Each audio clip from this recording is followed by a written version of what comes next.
All right. Welcome to the platform of Biological Code. আমি মোহাম্মদ সালাউদ্দিন, তোমাদের zoology mentor. তো আজকে ক্লাস 11 এর কেমিক্যাল কোঅর্ডিনেশন এন্ড ইন্টিগ্রেশন চ্যাপ্টারের লেকচার 4। তো আমরা আগের লেকচারে কি করেছিলাম, পিটুইটারি গ্ল্যান্ড সম্বন্ধে আলোচনা করছিলাম এবং আমাদের পিটুইটারি গ্ল্যান্ডটা পুরোটা কমপ্লিট হয়নি। তো আজকের লেকচারে আমরা কি করব, পিটুইটারি গ্ল্যান্ডটা পুরোটা শেষ করব। চলো আজকের লেকচার শুরু করা যায়। তো চলো আগের দিনে যেগুলো আমরা পড়েছি সেগুলো একবার প্রথমে রিক্যাপ করে নিই। আমি এখানে তোমাদের যে এনসিইআরটি বুকটার যে পিকচারটা বা ফিগারটা তোমাদের ওখানে দেওয়া আছে, এই যে এই ফিগারটা, এটা কি আমি কি করেছি এখানে একটু এঁকেছি, যতটুকু পেরেছি এখানে এঁকে তোমাদেরকে দেখাবার চেষ্টা করছি। তো চলো আগের দিনে আমরা কি কি পড়েছিলাম, আমরা দেখেছিলাম যে আমাদের শরীরের সব থেকে স্মলেস্ট বা সব থেকে ছোট এন্ডোক্রাইন গ্ল্যান্ড কি ছিল, এই পিটুইটারি গ্ল্যান্ড। এতটাই ছোট যে কিরকম সাইজের ছিল, পি সাইজ, অর্থাৎ মটরের দানার মতো, একদম ছোট্ট সাইজের। এবং আগে দেখেছিলাম আমরা কি, পিটুইটারি গ্রন্থি দুটো লোবে ভাগ হয়ে গেছে। আগের লোবটাকে আমরা বলছিলাম অ্যান্টেরিয়র পিটুইটারি এবং পেছনেরটাকে বলছিলাম পোস্টেরিয়র পিটুইটারি। আমরা পিটুইটারি গ্ল্যান্ডকে কি নামে ডাকছিলাম, হাইপোফাইসিস। তাই অ্যান্টেরিয়র পিটুইটারির অপর নাম আমরা দিয়েছিলাম অ্যাডিনো হাইপোফাইসিস বা আর কি দিয়েছিলাম আমরা, পার্স ডিস্টালিস। এবং পোস্টেরিয়র পিটুইটারি এর আমরা দুটো নামকরণ করেছিলাম, একটাকে বলেছিলাম পার্স নার্ভোসা আর কি বলছিলাম নিউরোহাইপোফাইসিস। এবং এদের মিডিলে যে লোবটা আছে কে বলা হচ্ছে ইন্টারমিডিয়েটেড লোব বা পার্স ইন্টারমিডিয়া, যেটা অ্যাকচুয়ালি কার পার্ট, অ্যান্টেরিয়র পিটুইটারি পার্ট। ঠিক আছে, তো এই আমরা আগের দিনে পড়েছিলাম। এখন আমরা দেখবো, দেখো যে হাইপোথ্যালামাস বা যে সুপার মাস্টার গ্ল্যান্ড এই কি করছে, 4 ধরনের হরমোন তৈরি করছিল, একটা releasing hormone, inhibiting hormone, ADH এবং অক্সিটোসিন, এই 4 ধরনের হরমোন। তো তার মধ্যে এডিএইচ এবং অক্সিটোসিন কি করছিল, পোস্টেরিয়র পিটুইটারিতে আসছিল, এবং যে আমাদের রিলিজিং হরমোন এবং ইনহিবিটিং হরমোন এরা হাইপোথ্যালামাস থেকে কোথায় আসছিল, অ্যান্টেরিয়র পিটুইটারিতে আসছিল। তো কথা হচ্ছে এখন এখানে দেখো যে হাইপোথ্যালামাস থেকে তো এডিএইচ এবং অক্সিটোসিন নিউরনের দ্বারা পোস্টেরিয়র পিটুইটারিতে চলে আসছে, এটা আমরা দেখে বুঝতে পারছি। কিন্তু এখন এই যে হাইপোথ্যালামাস থেকে রিলিজিং হরমোন এবং ইনহিবিটিং হরমোন কিভাবে আসে, ঠিক আছে, তো আজকে আমরা ওটা ক্লিয়ার করবো যে হরমোনগুলো হাইপোথ্যালামাস থেকে পিটুইটারি গ্ল্যান্ডে আসছে কিভাবে। তো চলো প্রথমে পোস্টেরিয়র পিটুইটারিতে যাই।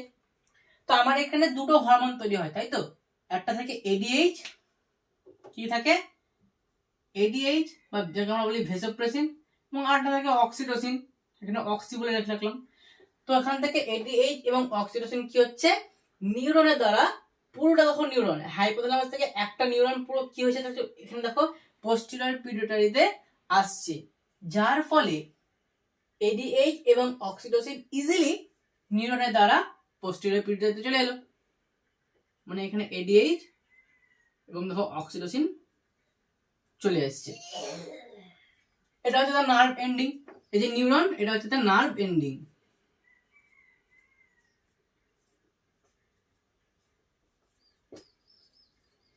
তাহলে এবার অ্যান্টেরিয়র পিটুইটারিতে হাইপোথ্যালামাসের যে রিলিজিং হরমোন এবং ইনহিবিটিং হরমোন এরা কিভাবে আসবে, আরএইচ এবং আইএইচ কিভাবে আসবে।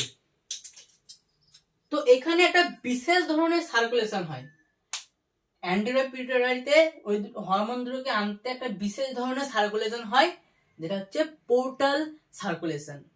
তো এই টার্মটা আমাদের কাছে একটু অজানা, যেহেতু আমরা এখনো পর্যন্ত ব্লাড সার্কুলেশন চ্যাপ্টারটা এখনো পড়িনি, তাই পোর্টাল সার্কুলেশন কি আমরা জানি না। তা আমি একটু হালকা করে দেখো বলে দিচ্ছি যে এটা যদি আমাদের হার্ট হয়, এটা হলো আমাদের হার্ট,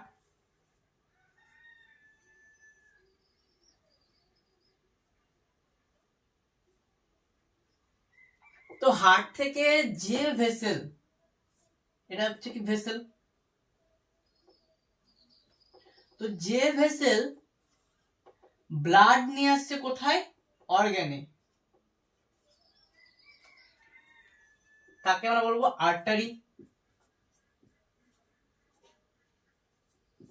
তাকে আমরা কি বলবো? আর্টারি। তো সবচেয়ে বড় আর্টারির নাম হচ্ছিল কি? অ্যাওর্টা।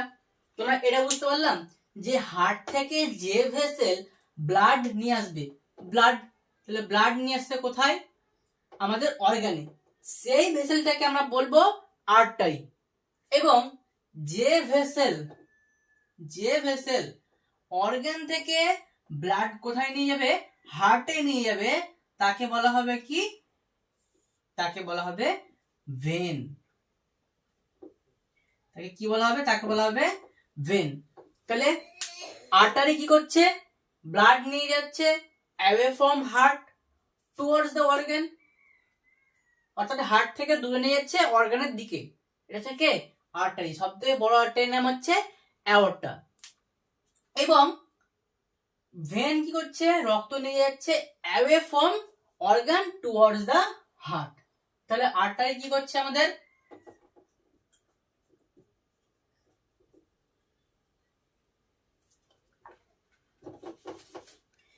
এখানে ব্লাড প্রথমে লিখছি। তো আমাদের আর্টারি কি করে?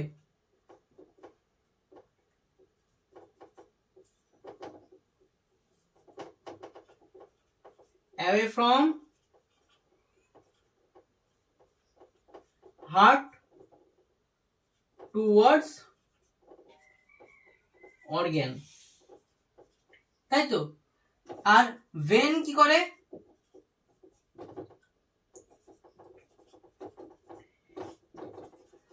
away from organ towards heart. এটা সিম্পল কনসেপ্ট, আমাকে মনে রাখতে হবে। সিম্পল কনসেপ্ট একটা। তো এই জায়গাটা একটা নর্মাল যে সার্কুলেশন আমাদের শরীরে হয় সেটা হচ্ছে এইটা। ভেসেল কি করছে? রক্ত নিয়ে আসছে হার্ট থেকে এবং অর্গানে দিচ্ছে, এবং অর্গান যাবতীয় নিউট্রিয়েন্ট যেগুলো নেওয়ার দরকার নিচ্ছে, এবং সেগুলো আবার কি হচ্ছে? ভেনের দ্বারা হার্টকে পাঠিয়ে দিচ্ছে। Normal circulation. এবার আমরা দেখবো এখানে যে পোর্টাল সার্কুলেশন কি। পোর্টাল সার্কুলেশন কি? তো চলো দেখি। তো এবার কি হবে? প্রথমেই দেখো এই ভেসেল বা আর্টারি কি করলো? একটা অর্গান, এই অর্গানে ধরে নাও রক্ত নিয়ে আসছে, ব্লাড নিয়ে আসছে, আর্টারি বলছি আমরা একে। এখান থেকে আবার আরেকটা অর্গানে কি হবে? এভাবে কি হবে? ব্লাড যাবে। তো এটা যদি অর্গান নাম্বার 1 হয়, এটা যদি অর্গান নাম্বার 1 হয়, এটা হচ্ছে অর্গান নাম্বার 2, অর্গান নাম্বার 1, এবং এটা হচ্ছে অর্গান নাম্বার 2। এই অর্গান নাম্বার 2 থেকে আবার কি হবে? একটা ভেসেল বার হয়ে যাবে, নিয়ে তারপর ব্লাডটা যাবে। তো এটা আমরা বুঝতে পারছি এটা হচ্ছে ভেন, এবং ওটা হার্ট থেকে বেরিয়ে অর্গান 1 আসছে, মানে প্রথম অর্গানে আসছে। তো এটাকে বলা হবে কি? এটাকে বলা হবে আর্টারি। তো এটা হচ্ছে আর্টারি, হার্ট থেকে বেরিয়ে রক্ত আনছে এই প্রথম অর্গানে, এবং দেখো এই অর্গান থেকে এই রক্ত যাচ্ছে কোথায়? হার্টে যাচ্ছে, মানে এটা ভেন। আমরা বুঝতে পারছি। তাহলে এদের দেখো দুটো অর্গানের মাঝে যে ভেসেলটা আছে এইটাকে কি বলা হবে? এটা হচ্ছে কি? এটাই হচ্ছে পোর্টাল ভেন। এটা হচ্ছে কি? Portal vein. Is it clear? আশা করি তোমরা এটা বুঝতে পারছো। তো মাঝে এই যে ভেসেলটা আছে এটাকে বলা হচ্ছে পোর্টাল ভেন, এবং টোটাল যে সার্কুলেশনটা হয় এই সার্কুলেশনটাকে বলা হচ্ছে পোর্টাল সার্কুলেশন। ঠিক আছে? এবার নিশ্চয়ই তোমরা বুঝতে পারছো যে পোর্টাল সার্কুলেশন জিনিসটা কি। হালকা হালকা ধারণা নিশ্চয়ই আসছে। তো কিছুই নাই, এই অর্গান থেকে কি হবে? নিউট্রিয়েন্ট গুলো এবার দ্বিতীয় অর্গানে আসতে থাকবে। তো দেখো এই জিনিসটার ফায়দা কি, এই জিনিসটার কতটা দেখো ফায়দা দেখো। অর্গান 1 মানে হার্ট থেকে যাবতীয় যে সমস্ত নিউট্রিয়েন্ট যেগুলো এলো সমস্ত কিছু প্রথমে অর্গান 1 আসবে, এবং সেখান থেকে আবার অর্গান 2 কি করবে? বাকি যে সমস্ত নিউট্রিয়েন্ট যেগুলো থাকছে সেগুলোকে সে নিয়ে নেবে, এবং শেষমেশ যেগুলো বেঁচে থাকলে আবার তখন কি হবে? হার্টে চলে যাবে। মানে দেখো কি হচ্ছে, বেশিরভাগ নিউট্রিয়েন্ট যেগুলো থাকছে সেগুলো কিন্তু আমাদের অর্গানরাই কাজে লাগাচ্ছে। এবং এটা একটা কোথায় হয়? ইন্টেস্টাইন থেকে ব্লাড কি করে যখন লিভারে যায় তখন ইন্টেস্টাইন নিউট্রিয়েন্ট যেগুলো নিয়ে নেয়, বাকি যেগুলো পড়ে থাকে সেগুলো কি করে লিভার সেগুলো গ্রহণ করে, তারপর কি করে হার্ট থেকে রক্ত পাঠিয়ে দেয়। তো যদি পোর্টাল সার্কুলেশন যদি না হতো তাহলে লিভার কি করতো, যে নিউট্রিয়েন্ট যেগুলো ছিল সেগুলোকে সে নিতে পারতো না। তাহলে পোর্টাল সার্কুলেশন কিন্তু খুবই গুরুত্বপূর্ণ আমাদের কোথায়, ডাইজেশন সিস্টেমে। তাহলে আমাদের ইন্টেস্টাইন এবং লিভারের মধ্যে যে পোর্টাল ভেনটা আছে তাকে কি বলা হচ্ছে, হেপাটিক পোর্টাল ভেন নাম আসবে। এটা ডাইজেশন সিস্টেম যখন আমরা পড়বো, যেহেতু আমাদের এখন বাদ এটা, তবুও আমি বলে রাখছি যে ইন্টেস্টাইন এবং লিভারের মধ্যে যে পোর্টাল ভেনটা আছে তাকে বলা হচ্ছে কি হেপাটিক পোর্টাল ভেন। ঠিক আছে, নেক্সট চলো এবার আমরা দেখলাম পোর্টাল সার্কুলেশন কি ব্যাপারটা বুঝতে পারলাম। এবার কিভাবে আসছে দেখো,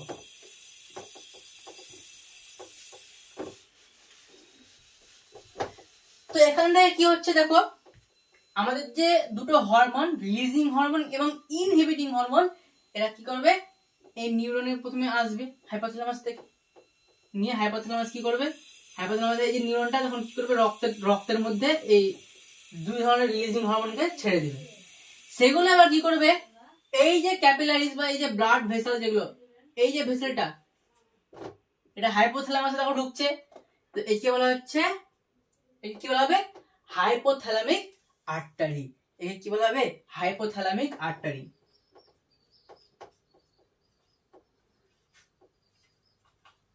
এই হাইপোথ্যালামিক আর্টারিতে ঢুকছে, তো কি করছে, এই নিউরন কি করবে, রক্তের মধ্যে আবার কি করবে, রিলিজিং হরমোন এবং ইনহিবিটিং হরমোনকে ছেড়ে দেবে। নিয়ে এরা কি করবে, ক্যাপিলারিজ যেগুলো আছে এগুলো ক্যাপিলারিজ, এগুলো এর মধ্যে ব্লাড আছে, ব্লাডের দ্বারা দুটো রক্ত কি হবে, যে একবারে তো ধরো প্রথমে ধরো রিলিজিং হরমোন দিল যে তুমি এই জিনিসটা রিলিজ করো, বা যদি ইনহিবিটিং হরমোন দেয় তো ইনহিবিটিং হরমোনই আসবে, এখানে যে কোনো একটা আসবে, নিয়ে ব্লাডের দ্বারা এরা কি করবে এখানে আসবে। তারপরে দেখো এই জায়গাটা, এটাকে আমরা বলছি কি, এইটাই হচ্ছে পোর্টাল ভেন। এটা যদি অর্গান দেখো, এটা হচ্ছে অর্গান 1 এবং এটা হচ্ছে অর্গান 2 যদি ধরে নিই আমরা, এটাকে হলো অর্গান 1 এর মতন যদি ধরি এবং এটাকে যদি অর্গান 2 এর মতন ধরি, তাহলে দেখো এই জায়গাটা হচ্ছে কি আমাদের পোর্টাল ভেন।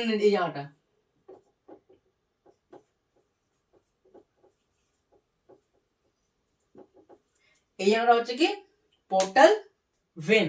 তারপরে রক্ত দ্বারা কি করবে, হরমোন গুলো এখানে আসবে, নিয়ে প্রয়োজন মতো তার কি হবে অ্যান্টিরিয়র পিটুইটারিতে বার হয়ে যাবে। নিয়ে যদি রিলিজিং হরমোন আসে তাহলে সে কি করবে, পিটুইটারি গ্রন্থি বুঝতে পারবে যে আমাকে হাইপোথ্যালামাস আদেশ করছে যে আমি এই হরমোনটা রিলিজ করবো। বা যদি ইনহিবিটিং হরমোন আসে তাহলে সে বুঝতে পারবে যে হাইপোথ্যালামাস আমাকে এই হরমোনটা রিলিজ করতে বারণ করছে, তোমার ওটা বেশি রিলিজ হচ্ছে, তুমি এবার বন্ধ করো, ইনহিবিট করবে। তো এটা আমরা বুঝতে পারলাম। তাহলে দেখো আমাদের যে নার্ভ এন্ডিং থাকছে, নার্ভ এন্ডিং কার মধ্যে থাকছে, হাইপোথ্যালামাস এবং পোস্টেরিয়র পিটুইটারির মধ্যে থাকছে। এবং পোর্টাল সার্কুলেশন কার মধ্যে থাকছে, হাইপোথ্যালামাস এবং অ্যান্টেরিয়র পিটুইটারি। তাহলে আমরা দেখলাম কি যে এডিএইচ এবং অক্সিটোসিন ডাইরেক্ট নিউরনের দ্বারা কি হচ্ছে, হাইপোথ্যালামাস থেকে পোস্টেরিয়র পিটুইটারিতে আসতে পারছে। তার জন্য দেখবে আমরা পোস্টেরিয়র পিটুইটারিকে কি নামকরণ দিয়েছি, নিউরো হাইপোফাইসিস, পার্স নার্ভোসা, এরকম দুটো নাম দিয়েছি আমরা। কেন দিয়েছি, কারণ দেখো নিউরনের ডাইরেক্ট একটা যুক্ত থাকছে কার সঙ্গে, হাইপোথ্যালামাস এবং পোস্টেরিয়র পিটুইটারির মধ্যে, তাই পোস্টেরিয়র পিটুইটারি ওই দুটো নাম, নিউরো হাইপোফাইসিস এবং পার্স নার্ভোসা। এবং অ্যান্টেরিয়র পিটুইটারির ক্ষেত্রে কি হলো, এখানে কিন্তু নিউরন কিন্তু পুরোপুরি আসতে পারলো না, তাই আমাদেরকে ব্লাডের থ্রু হরমোন দুটোকে অ্যান্টেরিয়র পিটুইটারিতে আনতে হলো। আমরা কি নামকরণ দিয়েছিলাম এর, পার্স ডিস্টালিস, ডিস্টেন্স মনে হবে, ডিস্টালিসে দেখো প্রথমে ডিস আসছে, মানে নিউরনের সঙ্গে দেখো অ্যান্টেরিয়র পিটুইটারির দূরত্ব অনেকটা, আমি সেই হিসেবে বলছি ধরে নাও, কেন নামকরণ দিয়েছে আমার জানা নেই, কিন্তু পার্স ডিস্টালিস এর জন্য আমি ধরে রাখছি, নামটা মনে রাখতে যাতে সুবিধা হয়, ডিস্টালিস, নিউরনের থেকে যেহেতু অ্যান্টেরিয়র পিটুইটারির দূরত্বটা একটু বেশি, তাই আমি ওইভাবে মনে রাখছি। এবং আর কি আর নামকরণ দিয়েছিলাম কি আমরা এর, অ্যাডিনো হাইপোফাইসিস। ঠিক আছে, তাহলে এখানে আমরা রক্তের দ্বারা আমাদেরকে হরমোনটাকে আনতে হলো। এটা হচ্ছে হাইপোথ্যালামিক আর্টারি। এখানে কি হলো, এইখানে যে রক্তটা যেটা থাকছে আর্টারির মধ্যে, সে রক্তের দ্বারা হরমোন গুলো আসছে। এটা পোর্টাল ভেন, এর থ্রু আমাদের কি হচ্ছে, যাবতীয় যে রক্তের মধ্যে যে হরমোন দুটো আছে, রিলিজিং হরমোন হোক বা ইনহিবিটিং হরমোন হোক, এরা আসছে এবং পিউটারি এই যে অ্যান্টিরিয়র পিউটারি এখানে প্রয়োজন মতন কি হচ্ছে বার হয়ে যাচ্ছে। আমি অ্যারো তখন নিচের দিকে দিয়েছি, মানে এরা কি হবে এখানে এসে হরমোন দুটো বার হয়ে যাবে এবং কাজ শেষ হয়ে গেলে তখন কি হবে, ব্লাড এখান থেকে বেরিয়ে যাবে। এটা হচ্ছে পিউটারি ভেন। কি ভেন? Pituitary vein. তো ঠিক আছে, আমরা নিশ্চয়ই বুঝতে পারছি এবার।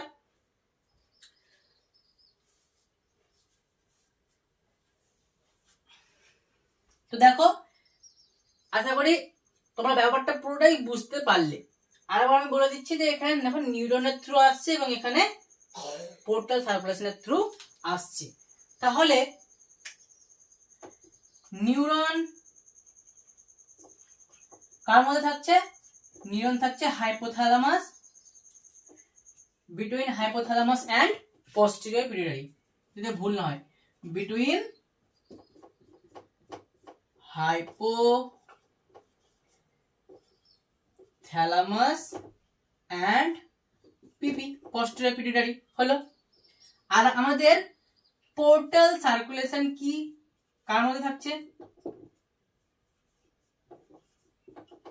পোর্টাল সার্কুলেশন থাকছে বিটুইন হাইপোথ্যালামাস, হাইপো লিখে দিলাম, হাইপোথ্যালামাস এন্ড অ্যান্টেরিয়র পিটুইটারি। তাহলে পোর্টাল সার্কুলেশন কি নিশ্চয়ই বুঝতে পারলে। ইজি কনসেপ্ট কি হবে, দুটো অর্গানের মধ্যে যে ভেসেলটা থাকছে যেটা হচ্ছে পোর্টাল ভেন। তো সুবিধাটা কি হচ্ছিল যে প্রথম অর্গান হার্ট থেকে যে সমস্ত নিউট্রিয়েন্ট যেগুলো পাচ্ছিল, রক্তের দ্বারা যে সমস্ত নিউট্রিয়েন্ট যেগুলো আসছিল প্রথম অর্গান পেলো, তারপরে যেগুলো বেঁচে থাকছে সেগুলো আবার কি গ্রহণ করবে, কে গ্রহণ করছে? সেকেন্ড অর্গান গ্রহণ করছে। এর ফলে যখন নিউট্রিয়েন্ট কি করছে অর্গানের মধ্যে ডিভাইড হয়ে যাচ্ছে, নষ্ট হচ্ছে না, ডাইরেক্ট হার্টের কাছে চলে যাচ্ছে না, এবং দ্বিতীয় অর্গান নিউট্রিয়েন্ট যেগুলো নেওয়া সেগুলো নিয়ে নেবে, তারপরে বেঁচে থাকা হলো তখন হার্ট আবার গ্রহণ করবে। এটা একটা ফায়দা, সুবিধা একটা, পোর্টাল সার্কুলেশন হওয়ার একটা সুবিধা। নিউট্রিয়েন্ট গুলো নষ্ট হচ্ছে না, ডাইরেক্ট হার্টকে দিয়ে দিচ্ছি না, আমরা নিজের আগে প্রথমে বডি ইউজ করছি, তারপরে যখন হার্টকে দিচ্ছি। তো এই ছিল আজকের লেকচার। আশা করি আজকের লেকচার তোমাদেরকে ভালো লাগলো। যদি ভালো লেগেছে তো অবশ্যই ভিডিওতে লাইক দেবে, এটা আমারও ভিডিও করতে আগ্রহ বাড়বে। কমেন্টে আমাকে জানাবে যে তোমরা কোন জায়গাটা বুঝতে পারোনি, কোন জায়গাটা সমস্যা হচ্ছে, এবং চ্যানেলকে সাবস্ক্রাইব করবে, কারণ আমরা এরকমই এডুকেশনাল লেকচার সব সময় আমাদের চ্যানেলে দিয়ে থাকি। চ্যানেলের সঙ্গে যুক্ত থাকো এবং আমাদের চ্যানেলের নোটিফিকেশন যাতে তোমাদের কাছে আগে পৌঁছে যায়, তো অবশ্যই চ্যানেলটিকে সাবস্ক্রাইব করে রাখো। তো এটা ছিল আজকের লেকচার, দেখা হচ্ছে আবার পরের লেকচারে।